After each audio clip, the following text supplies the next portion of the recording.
Two. You'll take out and you'll put a few drops in this little dish. I forgot to upload the other ones. All it really takes, only takes 1 or 2 drops. We'll get a micro brush as well.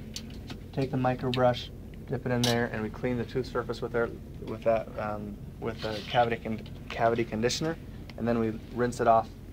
We let it sit on there for 15 seconds, then we rinse it off. Okay. Then we're ready to go ahead and do the Fuji 2 and the Fuji 9. Remember, they look very similar. The packaging on these two is very similar. As a shade, A3.5, this one's A2. They have different shades. The doctor might, usually we don't care what shade it is. But just notice one says Fuji 9, the other says Fuji 2. LC stands for light cure. Makes it real easy to remember. Now these ones, you don't need this instrument right here. It's just got a little green button. You just activate it that way. You go ahead and load it. Now notice the difference. I'm going to do 2 different types of, I'm going to do both of these, and you're going to notice the difference between the sound of it.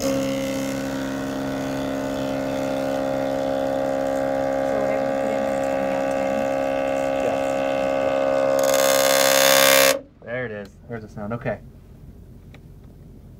Look at my ends here. Look at the end. One of you guys are likely to do this, probably during the exam. Do you have scissors? That's okay if you don't. I do. This end, if you look at the end, it's all beat up and it was really loud. And this is really weird. I can't figure out why this one's so loud. It's like it's been. It's not working with the Fuji either? Yeah. Hmm. 3M SB. Anyway, that's how you mix it. The way you'll give it to the provider, you'll load it up and you'll squeeze this forward until it starts to get right. And this thing isn't even working. You don't have another one of these, do we? No. This one's and it's brand new. Anyway, this just goes up and pushes it forward and it starts to come out.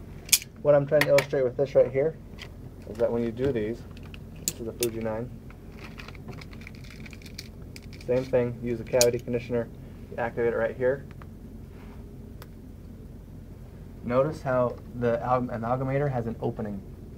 The opening is where these tips will go. If you do not put it, if you put the tip this way, it'll smack into here and it'll make a really loud noise, and everybody will notice it and laugh at you.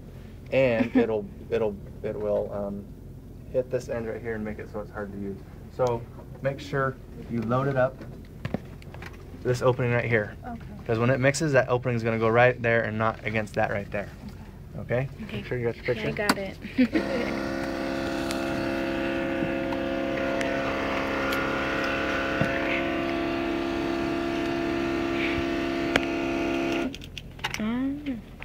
You guys notice how much quieter that was? Yeah.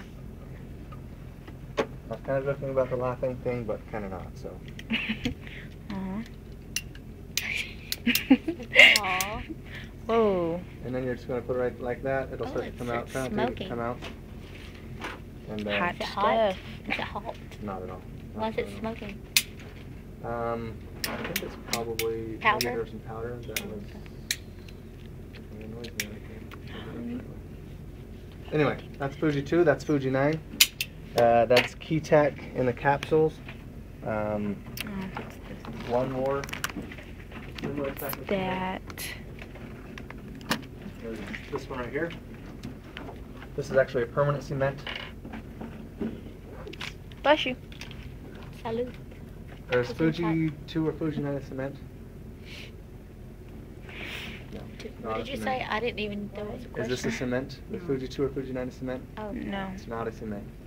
It is a temporary restoration. Sure. Sometimes we put them in and kind of use them as a permanent depending on certain circumstances. One more cement. This is Reliex Unicem. It's a cement just like Keytech Sem is. The Keytech that I showed you is a temporary material similar to Fuji 2 or Fuji 9. But this is this one is not. There's 2 types of Keytechs. This is Keytech Fill, and there's Keytech Sem, C-E-M. Instead of having the green band, we'll have the red band, and that's used for as permanent cement. Okay, one last cement here.